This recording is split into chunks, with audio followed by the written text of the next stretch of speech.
오늘 읽은 본문 말씀 호세아 11장 1절에 보시면 예수님의 언약의 여정에 대해서 나오죠. 1절 보면 이스라엘이 어렸을 때 내가 사랑하여 내 아들을 애굽에서 불러내었거늘.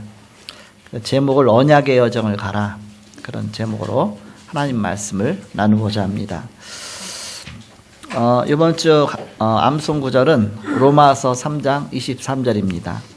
모든 사람이 죄를 범하였음에 하나님의 영광에 이르지 못하더니.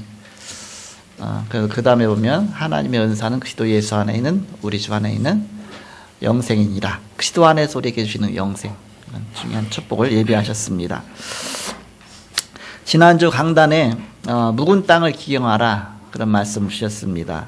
오직 복음, 집중의 능력이 나타난다. 그리고 가는 곳곳마다 하나님의 나라 유일성에 응답이 온다.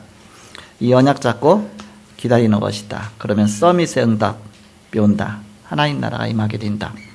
그리고 재창조의 응답이 온다. 바로 치유의 응답이다. 그런 말씀을 주셨습니다.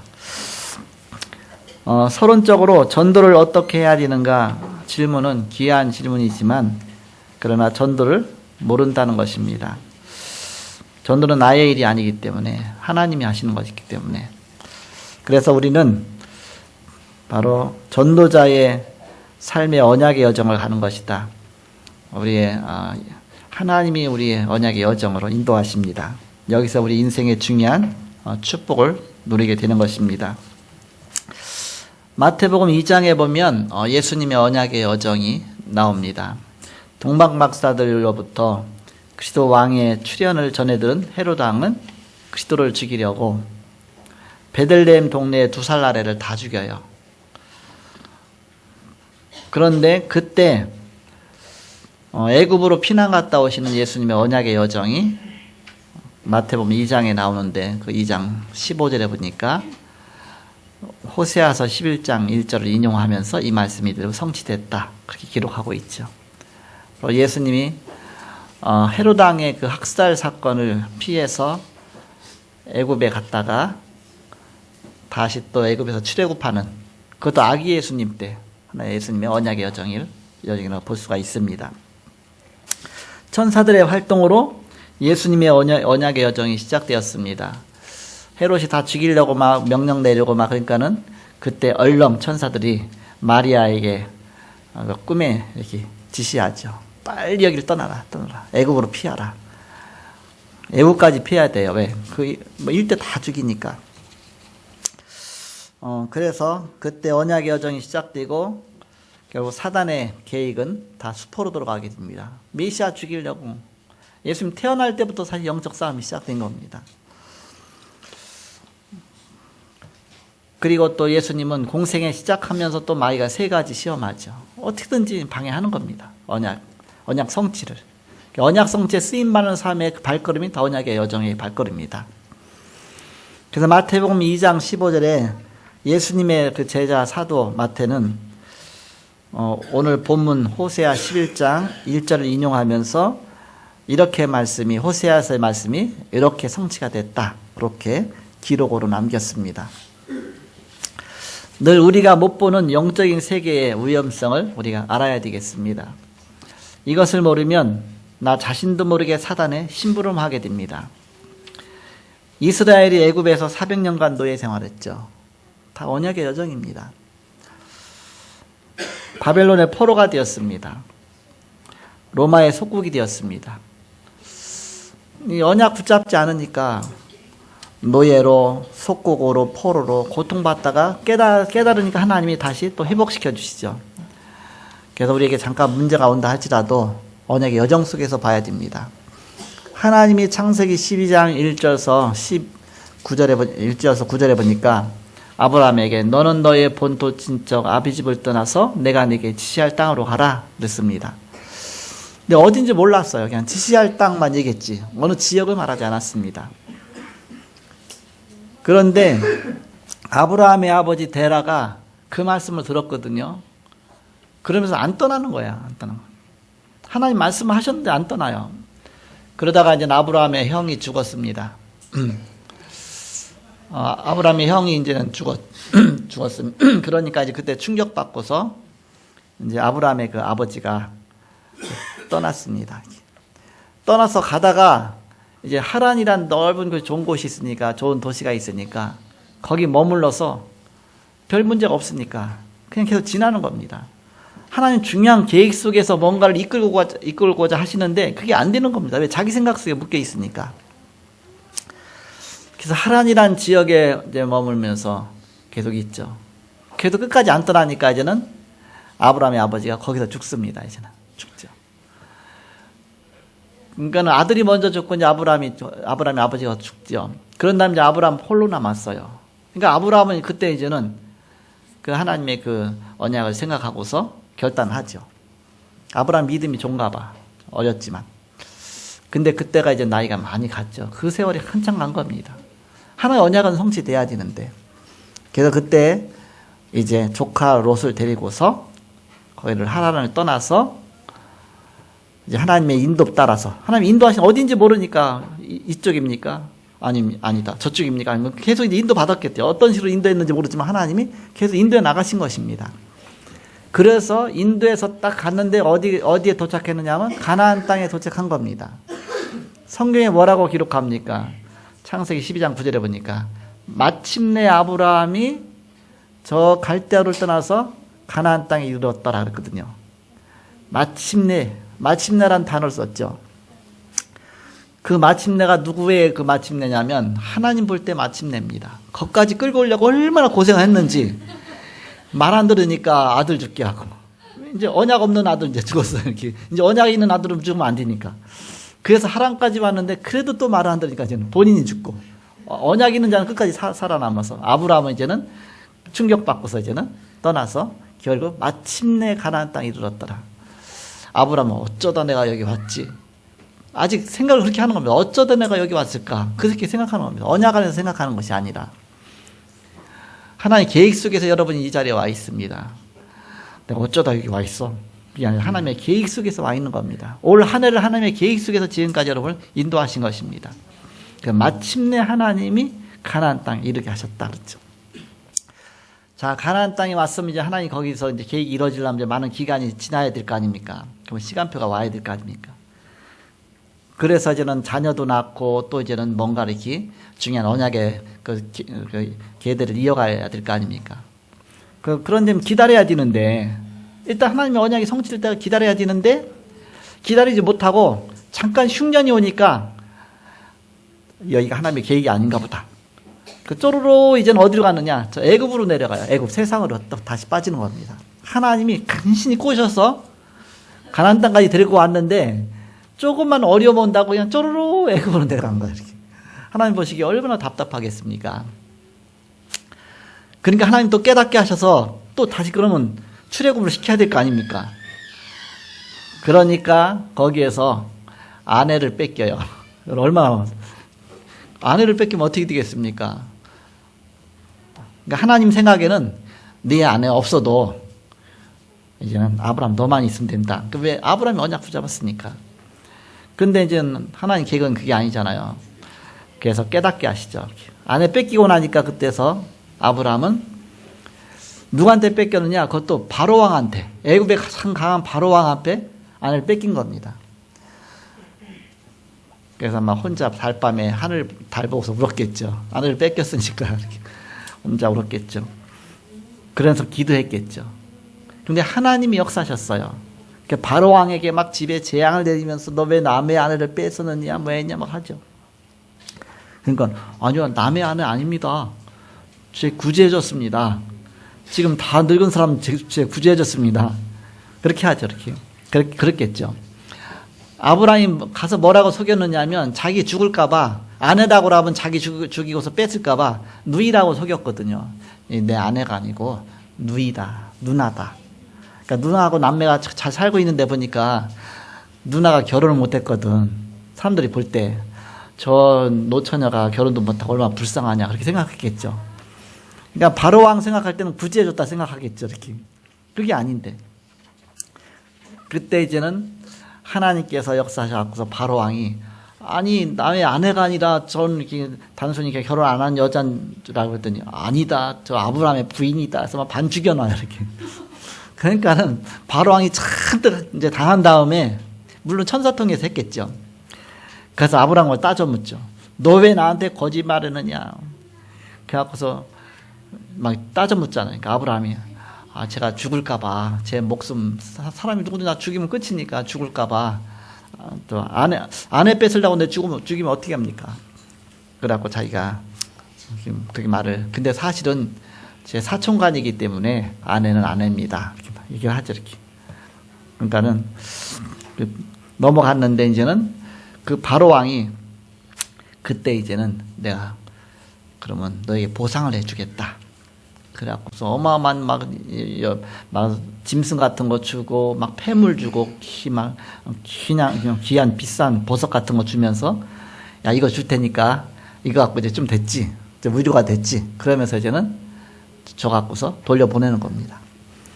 그래서 이제는 아브라함은 거부가 돼 갖고서 부자가 돼 갖고서 다시 가나안 땅에 온 거예요. 실수는 아브라함이 하고 야단은 누가 맞아요? 바로왕이 맞아요. 하나님 믿는 자가 하나님 백성이 실수하면요 불신자가 야단 맞는다니까 이렇게. 우리가 기도하지 않아서 이 땅에 재앙이 오잖아요 이렇게. 우리가 정말 바르게 살지 못하면 사실 이 땅에 문제 오잖아요. 그래서 우리가 정말 영적으로 기도하고 보고만 해. 그래서 국가에 큰 재앙이 올 때마다 크리스찬은 어떻게 기도합니까? 우리의 죄입니다. 그렇잖아요. 우리의 죄. 우리가 기도하지 못해서. 우리가 정말 바르게 살지 못해서. 이 나라에 왜 자꾸 영적인 문제가 옵니까? 우리가 바로 하지 못해서. 그래서 바로 왜 영적인 그 주도권을 갖고 있으니까. 그래서 우리가 기도해야 될 그냥 중요한 사명이 있는 것이죠. 그래서 다시 가나안 땅에 돌아와서 이제 가나안 땅에서 이제 기다리면서 거기서부터 하나님의 역사가 시작되는 겁니다. 그러면서 하나님이 아브라함의 불신앙을 계속 꺾는 거예요. 아브라함이 조그만 문제 오면 또 불신앙하고 또 자꾸 체질 속에서 자꾸 딴 길로 가는 거예요. 언약의 여정을 가야 되는데 자꾸 딴 길을 가는 겁니다. 그래갖고 네 본토 친척 아비집을 떠나서 와라 그랬잖아요. 그러면은 다 떠나서 그냥 가면 하나님이 인도하실 텐데 불신앙 속에서 누굴 데리고 나오느냐 하면 자기 조카 롯을 데리고 나왔어요. 자기 친척이잖아요. 본토 친척 아비집. 왜 그랬냐? 자꾸 그런 거 의지하면서 하나님 의지하지 않을까봐 그걸 떠나오라고 한 겁니다. 그런데 이제는 조카 롯을 데리고 왔으니까 자기는 조카 롯에게 모든 걸 거는 겁니다. 아직 아들이 없으니까 조카 롯을 아들로 삼고자 하는 마음이 생기죠. 그러다 조금만 문제만 오면 쪼로로 이제 조카한테 가서 의논하죠. 그러니까 모든 문제 해결자는 하나님이 해야 되는데 모든 문제 해결자는 조카 롯이 되는 거예요. 젊으니까. 그럼 어떻게 되겠습니까? 늘 좀 문제만 생기면 하나님 앞에 기도하고 하나님께 응답받아야 되는데 저 자꾸 힘 있는 조카 롯을 의지하니까. 그래서 하나님 이제는 조카 롯을 떼어보내려고 문제 생기게 하죠. 어떻게 문제 생겼느냐? 하나님이 축복 안 줄 수는 없으니까 자꾸 축복은 주시는데 축복받다 보니까 조카 롯하고 아브라함하고 같이 살 수가 없어. 왜? 양이 둘 다 너무 많다 보니까 같은 땅에서 이게 목축을 할 수가 없죠. 좁으니까. 서로 막 또 다툼이 생기죠. 그러니까 나중에는 아브라함이 깨닫고서 말하냐. 하나님이 다 버리라고 하시는구나. 조카 롯한테. 너하고 나하고 헤어질 수밖에 없다. 자꾸 우리가 다툼이 일어나는데 이게 하나님의 뜻이다. 네가 우측으로 가면 나는 좌측으로 가겠고 네가 좌측으로 가면 나는 우측으로 가겠다. 우리 하나님의 인도 따라 가는 것이다. 네가 먼저 선택하라. 보통이면 자기가 삼촌이니까 자기가 주도권이 있으니까 내가 좋은 땅부터 선택할 거 아닙니까? 그게 아니라 하나님의 언약의 여정을 생각하고서 네가 선택한 대로 난 나머지 어떤 걸 선택하겠다. 조카 롯은 또 욕심이 있잖아요. 그러니까 자기가 좋은 땅을 선택해요. 거기가 그냥 도시를 선택합니다. 아브라함은 몹쓸 땅, 이렇게 황폐한 땅을 나머지가 황폐한 땅인데 그걸 선택한 겁니다. 조카 롯이 선택한 곳은 어마어마한 도시 소돔과 고모라 땅입니다. 나중에 소돔과 고모라 완전히 망해져 재앙으로.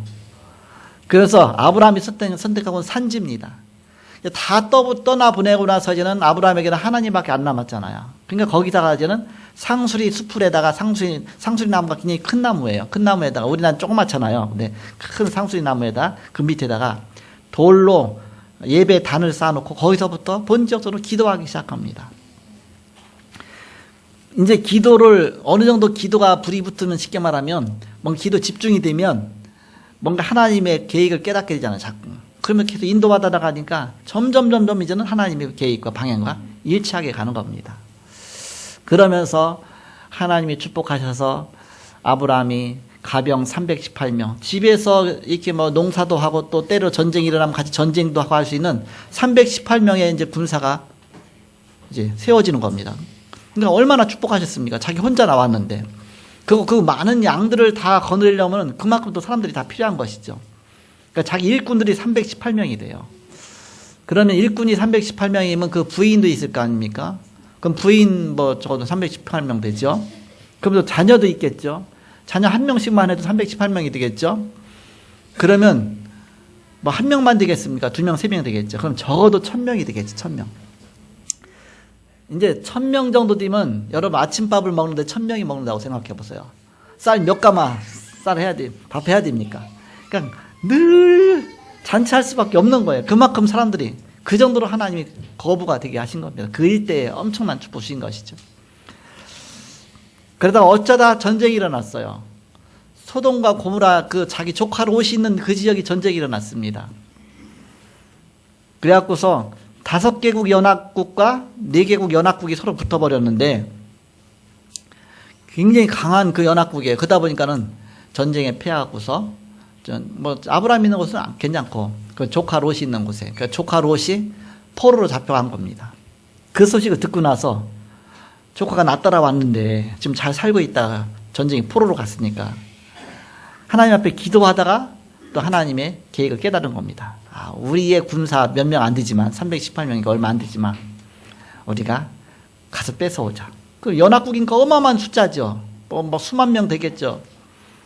그래서 밤에 갈 수밖에 없죠. 그래서 318명 자기가 길리오는 그 용사들 318명을 잘 훈련시켜 하고서 밤에 그 연합국을 쳐들어간 겁니다. 그 전쟁 이겼어요. 이기하고 자기 조카 롯을 빼앗아 옵니다. 그러니까는 노량물이 얼마나 많겠습니까? 전리품이. 돌아오는데 그 소돔 왕이 와갖고서 이제 뭐 포로들은 잡혀간 사람들은 다 다시 돌려주니까 그러니까는 이제 소돔과 고모라에 이제는 조카 롯하고 함께 다 올 거 아닙니까? 그러니까는 너무너무 좋아하고 소돔 왕이 지금 사람들만 우리한테 주고 가서 전리품 뺏어온 것은 다 너 가져라. 너 가져라. 너무 고마우니까 아브라함이 뭐라고 말합니까? 아니다. 내가 이것 때문에 내가 부자 됐다는 소리 듣기 싫다. 성경에 보니까 치부케 되었다 할까 함이라 그랬잖아요. 내가 이것 때문에 내가 부자 되었다 그런 소문 듣기 싫다. 나는 하나님이 축복하셔서 부자 되는 것이지 너 때문에 내가 부자 되었다. 그러면 되겠냐. 하나님이 축복 주셔서 부자 되는 거지. 그래서 그걸 다 실오라기 하나도 받지 않았다 그랬습니다. 받지 않고 다 주고서 자기 조카로 살렸으니까. 그런데 군사들은 이제 먹을 거는 이제는 이미 먹은 건 어쩔 수 없잖아요. 그러니까 먹은 것만 제하라 그랬더니 너무너무 고마워하겠죠. 그러면서 오로지 하나님만 바라보고서 아브라함이 그때부터 시작하는 겁니다. 그러니까 농사지면은 뭐 어마어마한 뭐 역사 일어나고 뭐 전쟁에도 그렇고 모든 게 하나님이 축복하시는 건 모든 산업에 축복하시고 일에 축복하시고 사람을 축복하시고 제자가 일어나게 하시고 그렇게 해서 언약의 여정이 가는데 아브라함은 그래도 한 가지가 응답이 안 되는 게 있어요. 그게 뭐냐? 자식이었거든요. 자식. 하나님 이렇게 기도해도 또 기다리라고 하니까 계속 이제 도저히 소망이 없을 때가 다 됐어. 100세가 됐으니까. 근데 하나님이 그때서 주셨습니다. 그때서. 100세에 아들 낳는데 그 아브라함이 낳은 아들이 이삭입니다. 이삭을 통해서 또 그 어마어마한 하나님의 언약이 전달되죠. 하나님 축복이 그대로 전달됩니다. 그러면서부터 또 하나님 언약의 여정을 가는 겁니다. 그래서 그 후손이 또 태어났는데 야곱입니다. 야곱이 그 언약의 여정을 가게 되는 것이죠. 그 야곱의 12아들들이 이제는 12지파가 되어지죠. 그러면서 이스라엘 나라의 12지파가 다 되어지는 것이죠. 그러면서 거기서 또 후손이 태어났는데 그 중에 이제는 12지파가 태어났잖아요. 그 중에 이제 요셉의 이야기가 이제 창세기 50장에 나오는 겁니다. 그 이제는 요셉의 이야기, 언약에 이제 그렇게 전달해서 가는 것이죠. 그래서 12지파 중에 이제는 네 번째 아들은 유다지파죠. 유다지파가 이제 이 언약을 전달하죠. 그래서 그 유다지파는 나중에 나라가 형성돼서 그 지파로 해서 그 후손으로 남쪽 유다가 되는 것이고요. 그 유다 이름을 따서. 그리고 북쪽 지파는 사실은 남쪽 유다 빼고 다 나머지거든요. 근데 그 중에 이제 강한 자가 이제 요셉 지파가 좀 강하겠죠, 이렇게. 그 요셉의 두 아들 중에 또 에브라임 지파가 강했어요, 이렇게. 그러니까 오늘 에브라임아 막 말하잖아요. 그게 북쪽에 좀 주류를 이뤘기 때문에 에브라임이라는 단어를 쓴 겁니다. 대표적이기 때문에. 그래서 언약의 여정을 계속 가야 되는데 하나님이 애굽의 노예 생활할 때도 출애굽 시키시고 뭐 다 이제 그 이후 시대 이야기 아닙니까? 그러면서 언약의 여정을 가야 되는데 언약의 여정을 놓친 겁니다. 놓친 거예요. 자꾸 엉뚱한 쪽으로 가는 겁니다. 그것이 오늘 본문 내용입니다. 그래서 1절에 보니까 이스라엘이 어렸을 때 내가 사랑하여 내 아들을 애굽에서 불러냈거늘, 즉 노예 생활하는 가운데서 출애굽도 시키시고 하나님이 그 12지파들이. 그리고 이제는 2절에 보니까 선지자들이 그들을 부를수록 그들은 점점 멀리하고 하나님과 점점 멀리하고 언약의 여정을 가야 되는데 바알들에게 제사하며, 그렇죠. 막 바알 숭배하고 우상 숭배하면서 점점 아로 새긴 우상 앞에서 분향하고 우상 숭배에서 자꾸 하나님을 점점 멀리하는 겁니다. 그러나 내가 에브라임에게 걸음을 가르치고 내 팔로 안았음에도, 에브라임, 이거는 이제는 에브라임과 므낫세가 이제 요셉의 아들 아닙니까? 그래서 그 지파 북쪽 이스라엘을 이제 대표로 말해서 이제는 에브라임이라고 하는 겁니다. 그러면서 내가 너를 걸음마를 가르치고 팔로 안아주고 그렇게 어렸을 때부터 키웠는데 네가 지금 자꾸 엉뚱한 쪽으로 가느냐, 그 얘기입니다. 내가 그들을 고치는 줄을 그들로 알지 못하는도다. 자꾸 이제는 언약 떠나갖고 자꾸 불신앙 속에 창세기 3장 속에 잘못 각인 뿌리 체질된 거 자꾸 고쳐나가는데 그걸 깨닫지 못하느냐, 그 얘기입니다. 내가 사람의 줄 곧 사랑의 줄로 그들을 이끌었고 그들에게 대하여 금옥에서 멍에를 벗는 자 같이 되었으며 그들 앞에 먹을 것을 두었노라. 계속 하나 인도에 나가신 것이죠. 그런데 그들은 애굽 땅으로 되돌아가지 못하겠거늘 내게 돌아가기를 싫어하니 아수르 사람이 그 임금이 될 것이다. 자꾸 세상을 바라보니까 그러면 저 아수르의 이제 노예가 될 것이다. 그런 아수르의 포로가 될 것이다. 그 얘기죠. 칼이 그들의 성읍들을 치며 빗장은 깨뜨리 없이 하리니 이는 그들의 계책으로 말미암습니다. 그러면서 이제 그 8절 같은 데 보면 7절에 보면 내 백성이 끝내 내게서 물러가나니 비록 그들을 불러 위에 계신 이에게로 돌아오라 할지라도 일어나는 자가 하나도 없도다. 돌아오라 계속 호세아서 메시지 돌아오라 계속 메시지 아닙니까? 그런데 돌아올 생각을 하나도 안 한다, 그입니다. 이거 어디까지 생각합니까? 끝까지 생각할 거 아닙니까? 8절에 에브라임이여 내가 어찌 너를 놓겠느냐, 내가 어찌 너를 놓겠느냐, 이스라엘이여 내가 어찌 너를 버리겠느냐, 내가 어찌 너를 아드마 같이 놓겠느냐. 아드마는 저 소돔과 고모라 성 망했잖아요. 그 주변 지역들입니다. 거기처럼 다 같이 덩달아서 불신자 망하는데 너가 같이 망하겠느냐, 그런 뜻입니다.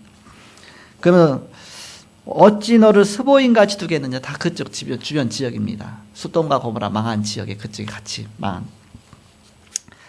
내 마음이 내 속에서 돌이켜 나의 긍휼이 온전히 불붙듯하도다. 안타까운 마음으로 이렇게. 하나님 우리 태어났을 때부터 하나님 백성으로 사실은 다 예정하셨거든요. 계속 부르신 거예요. 이렇게. 어느 날 또 누구 통해서, 그냥 선지자들이 쉽게 말하면 누구 통해서 복음 듣게 하시고 또 부르고 자꾸 멀리 간 거예요. 계속 부르다가 어느 날 이제 여러분 이 자리에 와 있잖아요. 어느 날 갑자기 첫 번부터 온 게 아니거든요. 계속 부르다가 어느 날 이제 딱 와서 이게 축복이죠. 왔는데도 따로 자꾸 땅에 세상을 보고 자꾸 도망가려고 하죠. 이렇게. 얼마나 하나님이 안타까운 심정으로. 그래서 하나님께서는 아예 극적인 그런 계획을 세우신 것입니다. 좋다. 그럼 한번 깨져봐라. 한번 당해봐라. 그런 다음에 네가 얼마나 복음이 중요한지 알게 될 거 아니냐. 그래갖고서 북쪽 이스라엘을 저 아수르의 포로로 그냥 잡혀가도록 한 겁니다. 그래서 전 세계로 흩어져 버린 것입니다.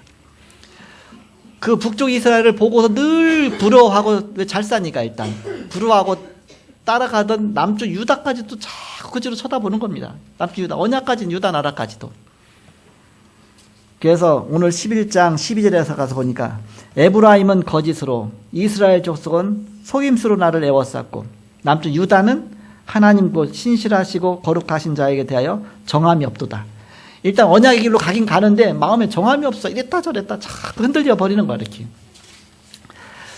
그러니까 하나님이 이제는 북쪽 이스라엘은 그냥 아수르에 포로돼서 전 세계 다 흩어져 버리고 노예 시장에 팔려버리고, 남쪽 유다까지 그러면 안 되잖아요. 왜? 신은 남겨야 되니까. 그래서 남쪽 유다는 바벨론의 포로로 고스란히 가서 한 지역에 있다가 나중에 다시 고레스 왕이 명령하잖아요. 그러니까 다 유대인들은 다 돌아가라, 고향으로. 돌아가서 성전 지이고 하나님 섬기라 그러죠. 하나님의 극적인 역사죠. 돌아와서 다시 이제는 성전 재건하고, 그러면서 이제는 예루살렘에서부터 다시 이제는 이 언약 운동이 시작되죠. 거기에 이제는 포로 귀환돼서 그 예루살렘에 오신 분이, 우리 인간을 구원하시려고 오신 분이 예수 그리스도십니다. 그 가나안 땅이죠. 그러면서 예수님 통해서 이제는 나중에 이 사마리아 지역까지 복음이 다 증거돼, 전 세계 증거되죠. 그러니까는 하나님이 구원 얻으셨잖아, 하나하나 다 찾으시는 겁니다. 어디 있든지. 그런데 예수님께서 언약의 여정, 어린 아기 때 언약의 여정을 걸으신 것에 이제 나오는 것이죠. 그래서 동방 박사들이 별을 연구하다가 이상한 별이 나타났거든요. 자, 이런 별 같으면 뭔가 이 땅에 엄청난 분이 태어나는데, 그 별을 따라가다 보니까 이스라엘의 베들레헴에, 유대 땅 베들레헴에 마구간이 있는데 딱 이게 그쪽을 가르치는 거예요. 그래갖고서 나중에 거기 가보니까 아기가 태어났거든. 일단 들어가서 보니까. 근데 이제는 그래서 그걸 이제 알아차리고서 이제는 자기들이 선물을 줬습니다. 유향과 모략과 황금과. 황금은 왕을 상징하잖아요. 왕으로 오신 메시아라는 뜻입니다. 유향은 제사장을 상징하잖아요. 그 제사장들이 쓰는 물품입니다. 그래갖고서 유향을 드리고, 그 모략을 드리고, 모략은 그 예수님의 돌아가셨을 때 시체에 모략을 발랐잖아요. 이렇게. 그런데 하나의 부활을 뭐 상징한다고 볼 수 있죠. 선지자라고 볼 수도 있죠. 어떤 그런 그 삼직을 이제 상징하죠. 전체가. 그 왕, 제사장, 선지자의 그런 중요한 바로 비밀 가진 메시아가 탄생하신 것입니다. 그래서 거기다 선물 드리고서 자기는 빨리빨리 갔죠. 근데 그거를 누가 들었냐면 헤롯 왕이 들은 겁니다. 헤롯 왕이. 아니, 메시아가 태어났다고? 그리스도 왕이 태어났다고? 그럼 나 말고 또 왕이 생긴단 말이냐? 그럼 난 이 자리에서 떨어진단 말이냐? 그러면 아기 때 죽여버리자. 그래갖고 일단 2살 밑은 다 죽인 거예요. 근데 그때 예수님은 천사의 도움을 받아갖고서 마리아에게 역사하셔갖고서 어린 아기를 데리고서 애국까지 피난을 가는 겁니다. 그게 좀 장성해서 어느 정도 장성돼서 이제는 다시 돌아오게 됐죠. 그러면서 저는 나사렛이라는 동네에 돌아와서 거기서부터 저는 유년 시절을 보내게 되는 겁니다. 예수님의 언약의 여정이죠. 이스라엘 백성들은 언약의 여정으로 계속 인도하는데 언약의 여정을 자꾸 벗어나려고 하는 거예요. 언약 따라 가야 되는데 자꾸 세상 쪽으로 자꾸 빠지는 겁니다. 그래서 하나님께서 언약의 여정 가라. 그걸 계속 말씀하시는 겁니다.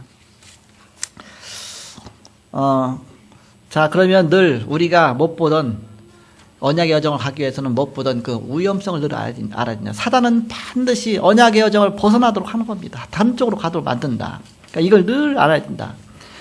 이거 모르면 나 자신도 모르게 사단의 심부름 자꾸 하게 되는 겁니다. 사단이 좋아하는 쪽으로 가게 되는 것이죠.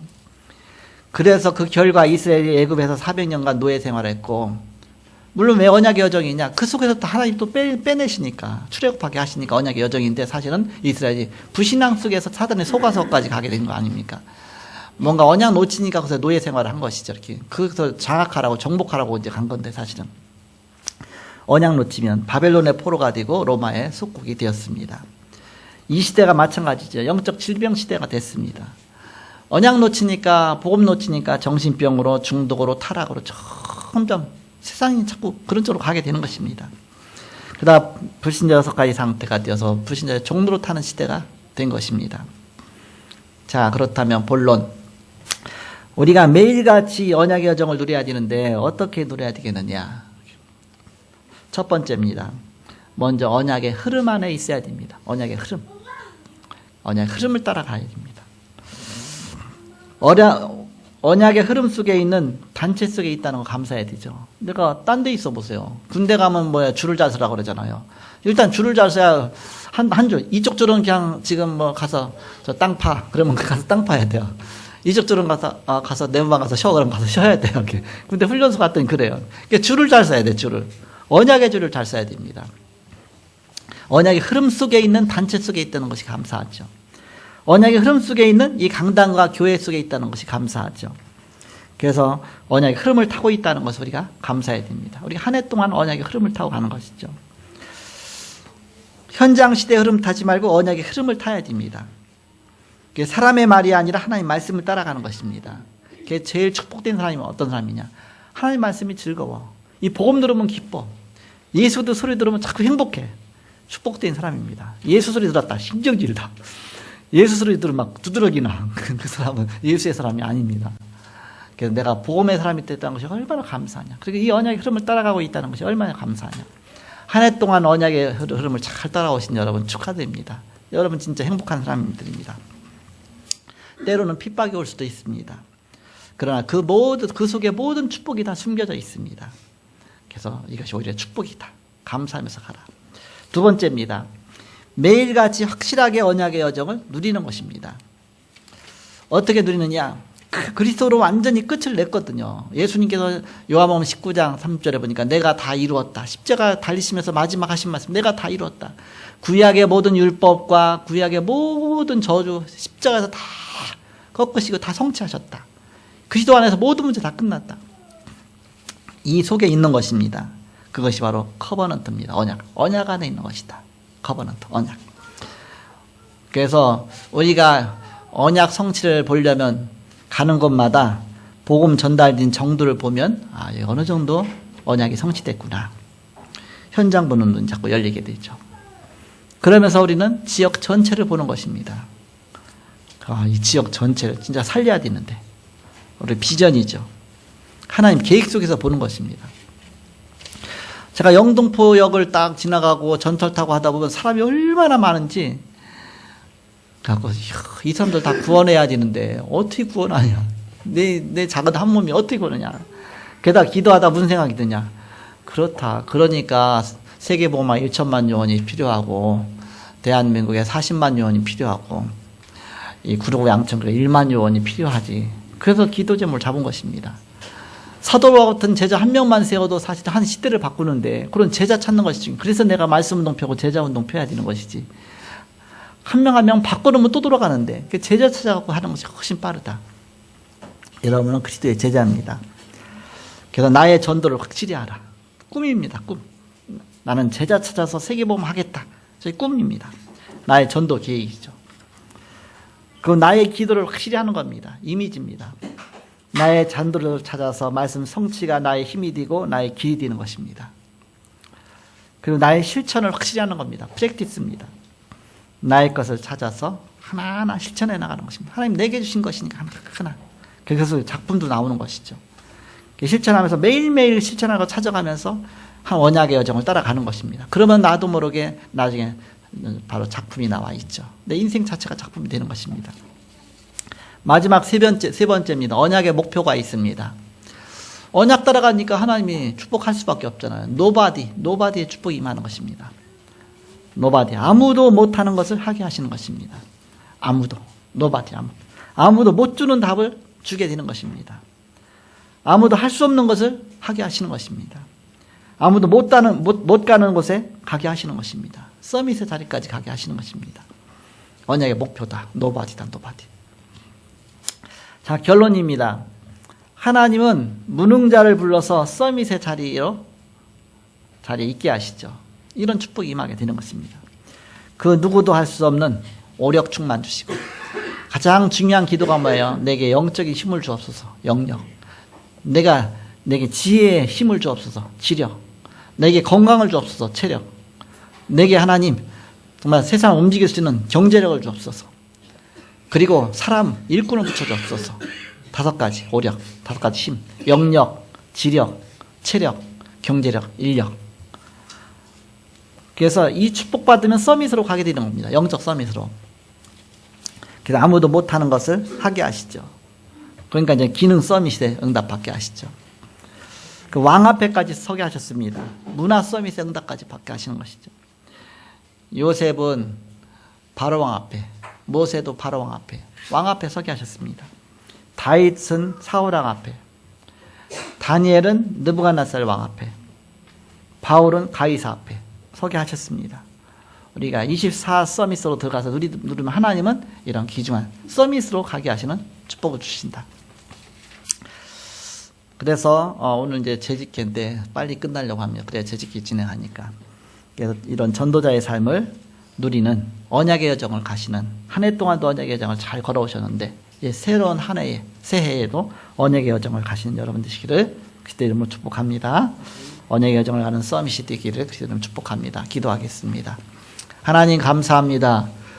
이스라엘이 언약을 놓치고 점점 하나님 멀리하고 우상에게 갔습니다. 그러나 하나님은 언약을 반드시 성취하셨습니다. 아브라함과 다윗의 자손 예수 그리스도의 세계라, 그리스도를 언약 성취로 그리스도를 보내시고 그 후손으로 그리스도를 보내시고 그리스도를 통해서 모든 문제 다 이루신 주님, 우리가 예수 그리스도 안에 모든 문제 끝인 것을 날마다 누리고 찾고 그 언약의 여정을 가게 하여 주옵소서. 예수님께서 땅까지로 내 증인들이라고 하신 주님, 이 축복을 누리는 온 성도가 다 되게 하여 주옵소서. 감사함이 예수님의 이름으로 기도하옵나이다. 아멘.